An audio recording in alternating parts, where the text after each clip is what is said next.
بسم الله الرحمن الرحيم. سبحان الذي أسرى بعبده ليلا من المسجد الحرام إلى المسجد الأقصى الذي باركنا حوله لنريه من آياتنا إنه هو السميع البصير. وآتينا موسى الكتاب وجعلناه هدى لبني إسرائيل ألا تتخذوا من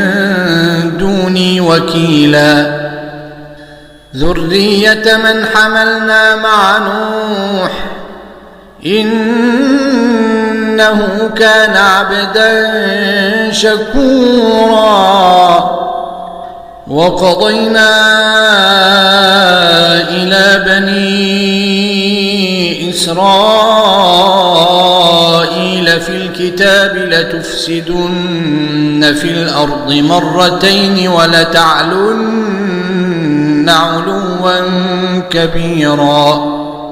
فإذا جاء وعد أولاهما بعثنا عليكم عبادا لنا أولي بأس شديد فجاسوا خلال الديار وكان وعدا مفعولا. ثم رددنا لكم الكرة عليهم وأمددناكم بأموال وبنين وجعلناكم أكثر نفيرا. إن أحسنتم أحسنتم لأنفسكم وإن أسأتم فلها. فإذا جاء وعد الآخرة ليسوءوا وجوهكم وليدخلوا المسجد كما دخلوه أول مرة وليتبروا ما علوا تتبيرا. عسى ربكم أن يرحمكم وإن عدتم عدنا وجعلنا جهنم للكافرين حصيرا. إن هذا القرآن يهدي للتي هي أقوم ويبشر المؤمنين الذين يعملون الصالحات أن لهم أجرا كبيرا وأن الذين لا يؤمنون بالآخرة أعتدنا لهم عذابا أليما. ويدعو الإنسان بالشر دعاءه بالخير وكان الإنسان عجولا. وجعلنا الليل والنهار آيتين فمحونا آية الليل وجعلنا آية النهار مبصرة لتبتغوا فضلا من ربكم ولتعلموا عدد السنين والحساب وكل شيء فصلناه تفصيلا. وكل إنسان ألزمناه طائره في عنقه ونخرج له يوم القيامة كتابا يلقاه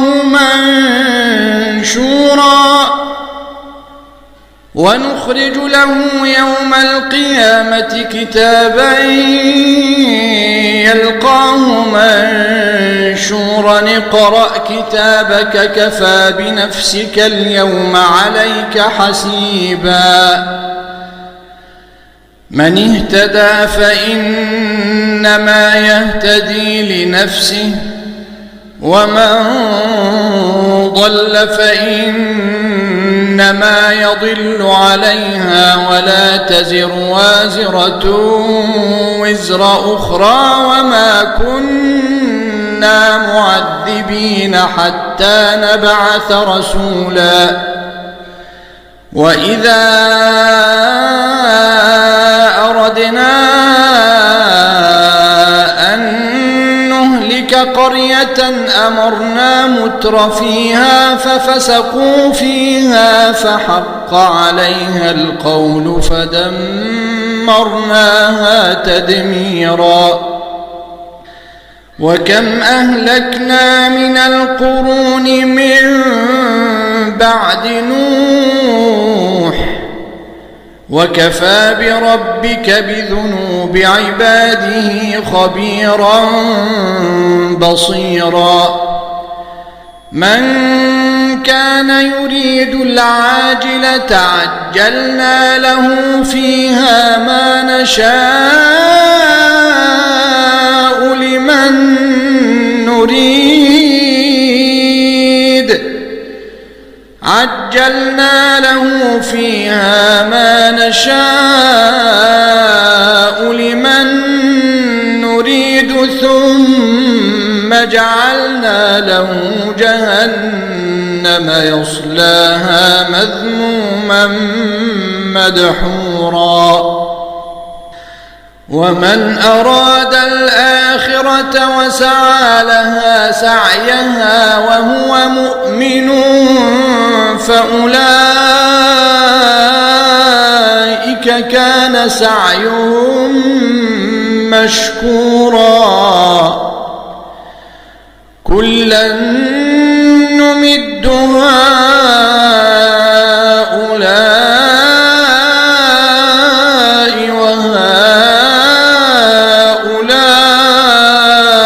وهؤلاء من عطاء ربك وما كان عطاء ربك محظورا انظر كيف فضلنا بعضهم على بعض وللآخرة أكبر درجات وأكبر تفضيلا لا تجعل مع الله إلها آخر فتقعد مذموما مخذولا وقضى ربك ألا تعبدوا إلا إياه وبالوالدين إحسانا إما يبلغن عندك الكبر أحدهما أو كلاهما فلا تقل لهما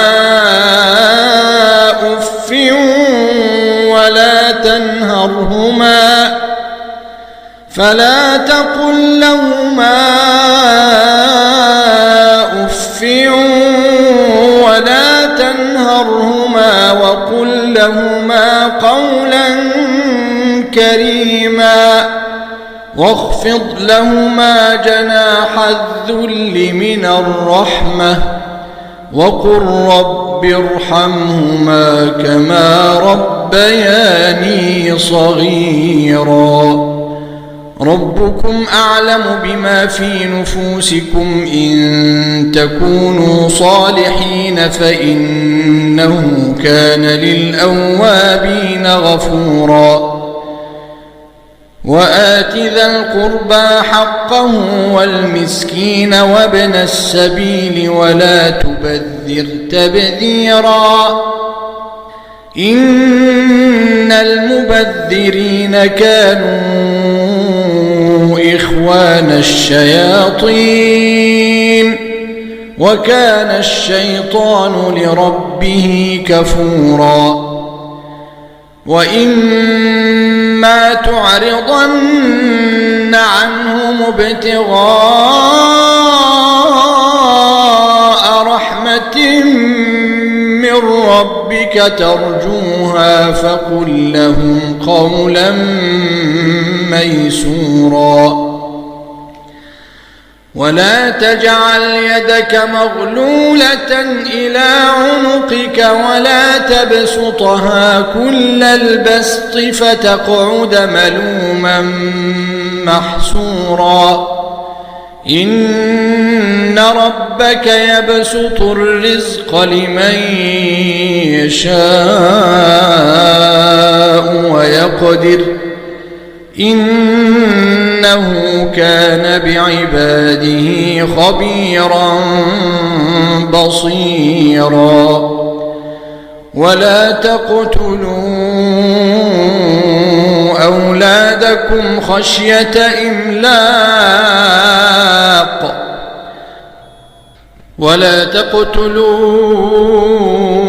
أولادكم خشية إملاق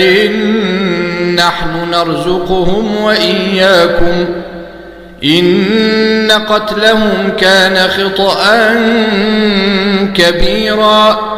ولا تقربوا الزنا إنه كان فاحشة وساء سبيلا ولا تقتلوا النفس التي حرم الله إلا بالحق ومن قتل مظلوما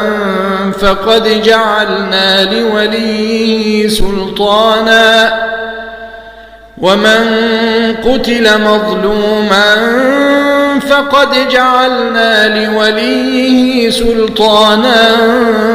فلا يسرف في القتل إنه كان منصورا ولا تقربوا مال اليتيم إلا بالتي هي أحسن حتى يبلغ أشده وأوفوا بالعهد إن العهد كان مسؤولا وأوفوا الكيل إذا كلتم وزنوا بالقسطاس المستقيم ذلك خير وأحسن تأويلا ولا تقف ما ليس لك به علم إن السمع والبصر والفؤاد كل أولئك كان عنه مسؤولا ولا تمش في الأرض مرحا إنك لن تخرق الأرض ولن تبلغ الجبال طولا كل ذلك كان سيئه عند ربك مكروها ذلك مما أوحى إليك ربك من الحكمة ولا تجعل مع الله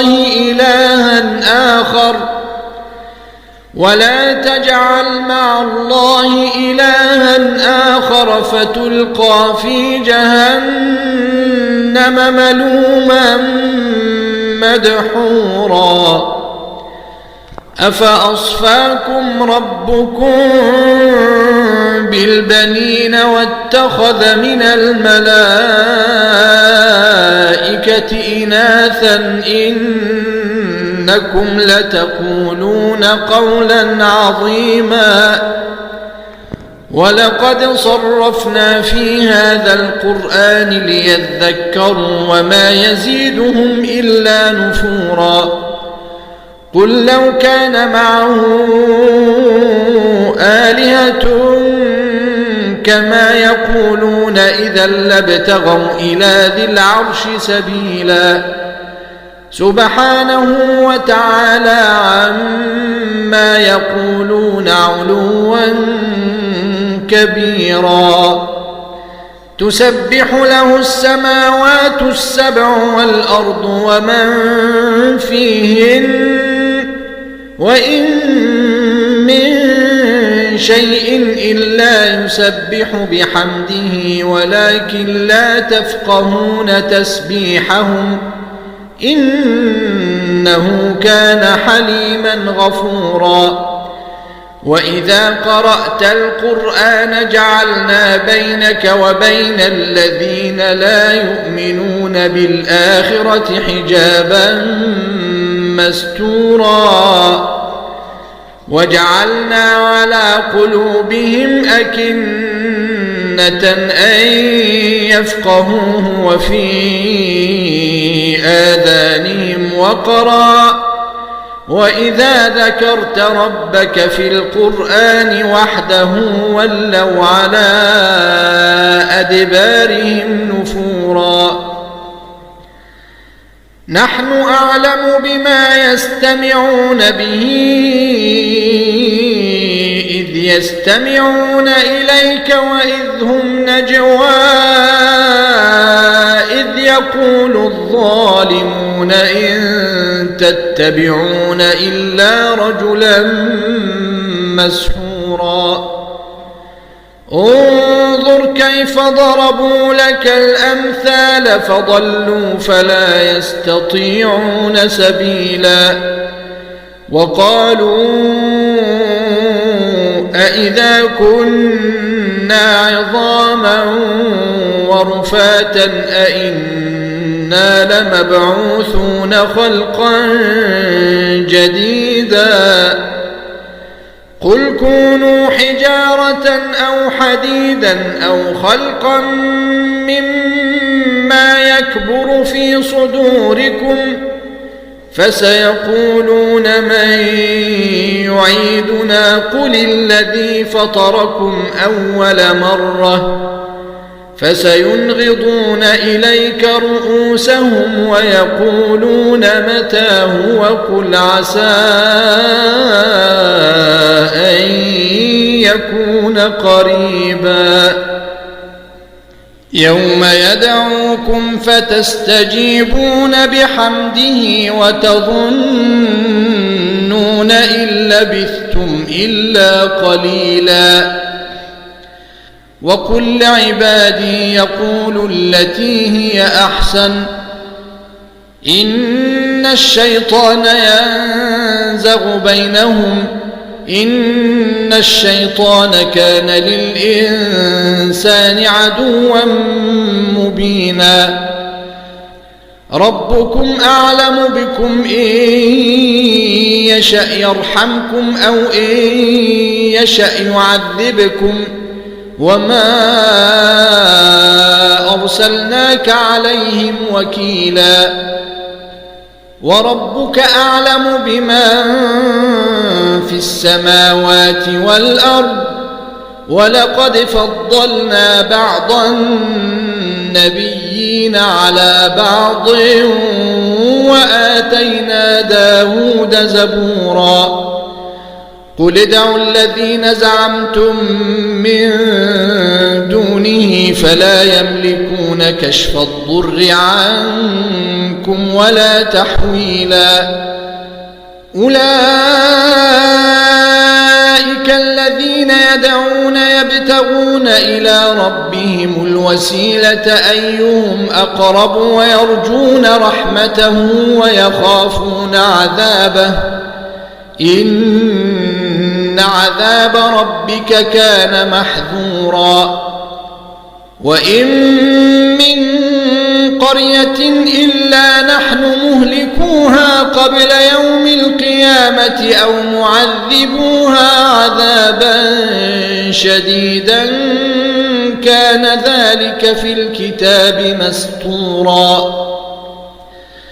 وما منعنا أن نرسل بالآيات إلا أن كذب بها الأولون. وآتينا ثمود الناقة مبصرة فظلموا بها وما نرسل بالآيات إلا تخويفا. وإذ قلنا لك إن ربك أحاط بالناس الناس وما جعلنا الرؤيا التي أريناك إلا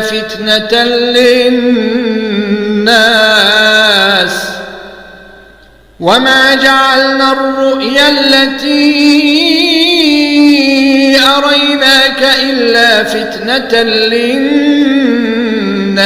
والشجرة الملعونة في القرآن ونخوفهم فما يزيدهم إلا طغيانا كبيرا. وإذ قلنا للملائكة اسجدوا لآدم فسجدوا إلا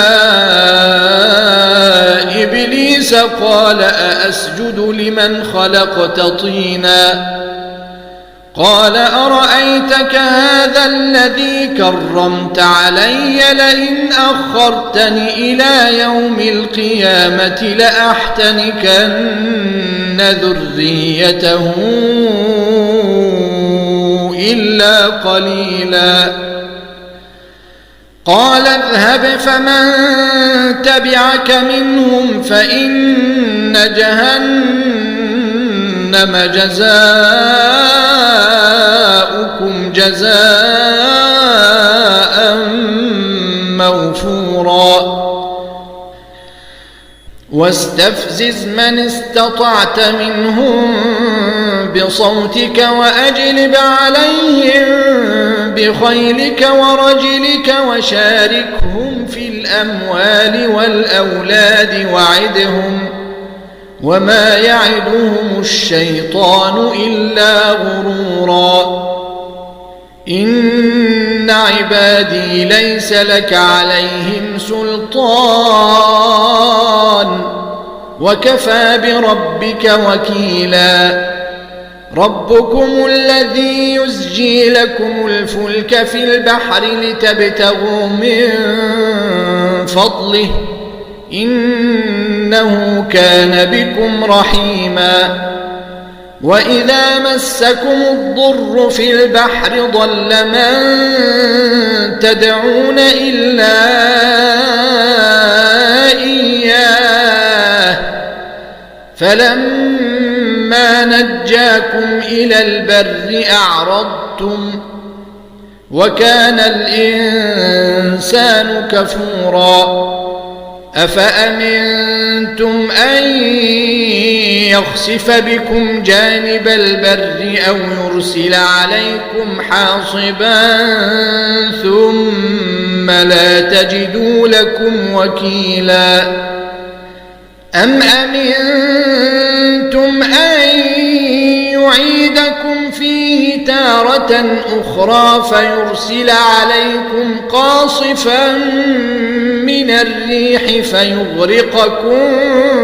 بما كفرتم ثم لا تجدوا لكم علينا به تبيعا.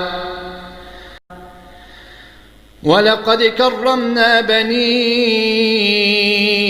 آدم وحملناهم في البر والبحر ورزقناهم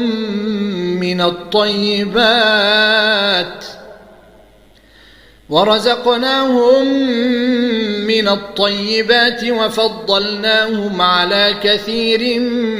ممن خلقنا تفضيلا. يوم ندعو كل أناس بإمامهم فمن أوتي كتابه بيمينه فأولئك يقرؤون كتابهم ولا يظلمون فتيلا. ومن كان في هذه أعمى فهو في الآخرة أعمى وأضل سبيلا.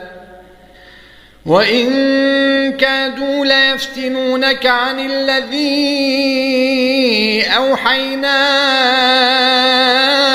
إليك لتفتري علينا غيره وإذا لاتخذوك خليلا. ولولا أن ثبت ثبتناك لقد كدت تركن إليهم شيئا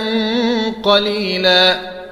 إذا لأذقناك ضعف الحياة وضعف الممات ثم لا تجد لك علينا نصيرا وإن كادوا ليستفزونك من الأرض ليخرجوك منها وإذا لا يلبثون خلافك إلا قليلا سنة من قد أرسلنا قبلك من رسلنا ولا تجد لسنتنا تحويلا أقم الصلاة لدلوك الشمس إلى غسق الليل وقرآن الفجر إن قرآن الفجر كان مشهودا ومن الليل فتهجد به نافلة لك عسى أن يبعثك ربك مقاما محمودا وقل رب أدخلني مدخل صدق وأخرجني مخرج صدق واجعل لي من لدنك سلطانا نصيرا وقل جاء الحق وزهق الباطل إن الباطل كان زهوقا وننزل من القرآن ما هو شفاء ورحمة للمؤمنين ولا يزيد الظالمين إلا خسارا وإذا أنعمنا على الإنسان أعرض ونأى بجانبه وإذا مسه الشر كان يئوسا قل كل يعمل على شاكلته فربكم أعلم بمن هو أهدى سبيلا ويسألونك عن الروح قل الروح من أمر ربي وما أوتيتم من العلم إلا قليلا ولئن شئنا لنذهبن بالذي أوحينا إليك ثم لا تجد لك به علينا وكيلا إلا رحمة من ربك إن فضله كان عليك كبيرا قل لئن اجتمعت الإنس والجن على أن يأتوا بمثل هذا القرآن لا يأتون بمثله ولو كان بعضهم لبعض ظهيرا ولقد صرفنا للناس في هذا القرآن من كل مثل فأبى أكثر الناس إلا كفورا وقالوا لن نؤمن لك حتى تفجر لنا من الأرض ينبوعا أو تكون لك جنة من نخيل وعنب فتفجر الأنهار خلالها تفجيرا أو تسقط السماء كما زعمت علينا كسفا أو تأتي بالله والملائكة قبيلا أو يكون لك بيت من زخرف أو ترقى في السماء ولن نؤمن لرقيك حتى تنزل علينا كتابا نقرأه قل سبحان ربي هل كنت إلا بشرا رسولا وما منع الناس أن يؤمنوا إذ جاءهم الهدى إلا أن قالوا أبعث الله بشرا رسولا قل لو كان في الأرض ملائكة يمشون مطمئنين لنزلنا عليهم من السماء ملكا رسولا قل كفى بالله شهيدا بيني وبينكم إنه كان بعباده خبيرا بصيرا ومن يهد الله فهو المهتد ومن يضلل فلن تجد لهم أولياء من دونه ونحشرهم يوم القيامة على وجوههم عميا وبكما وصما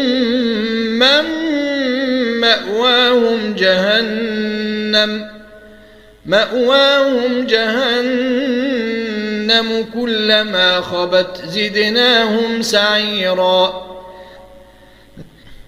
ذلك جزاؤهم بأنهم كفروا بآياتنا وقالوا أإذا كنا عظاما ورفاتا أإنا لمبعوثون خلقا جديدا أولم يروا أن الله الذي خلق السماوات والأرض قادر على أن يخلق مثلهم وجعل لهم أجلا لا ريب فيه فأبى الظالمون إلا كفورا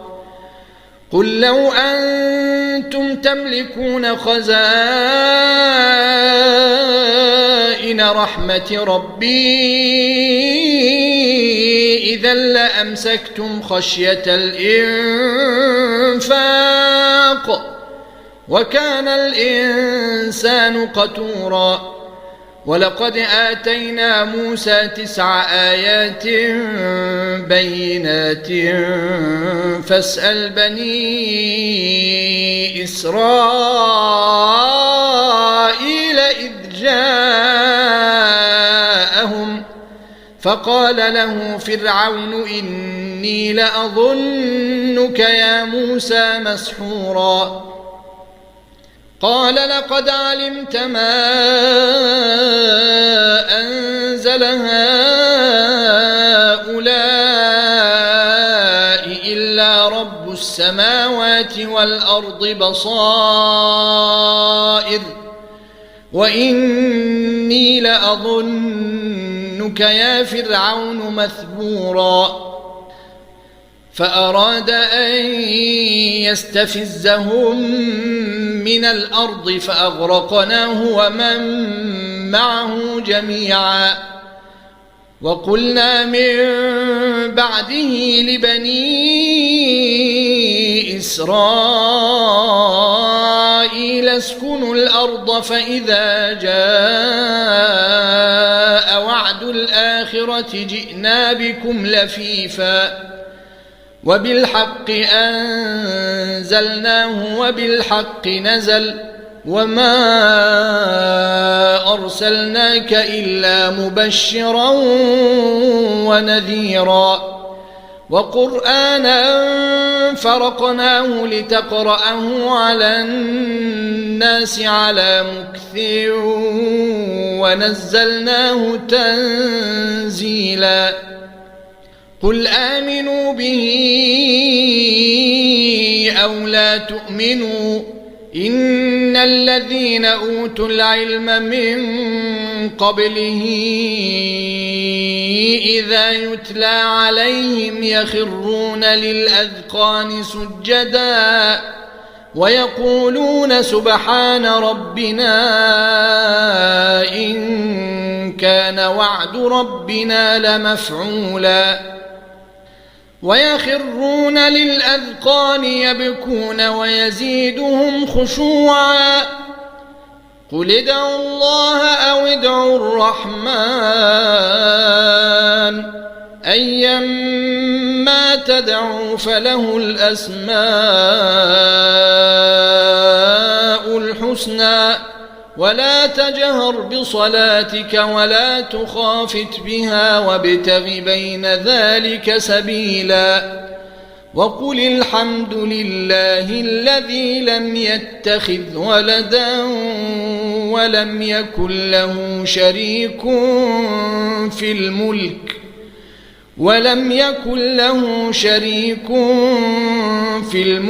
ولم يكن له ولي من الذل وكبره تكبيرا.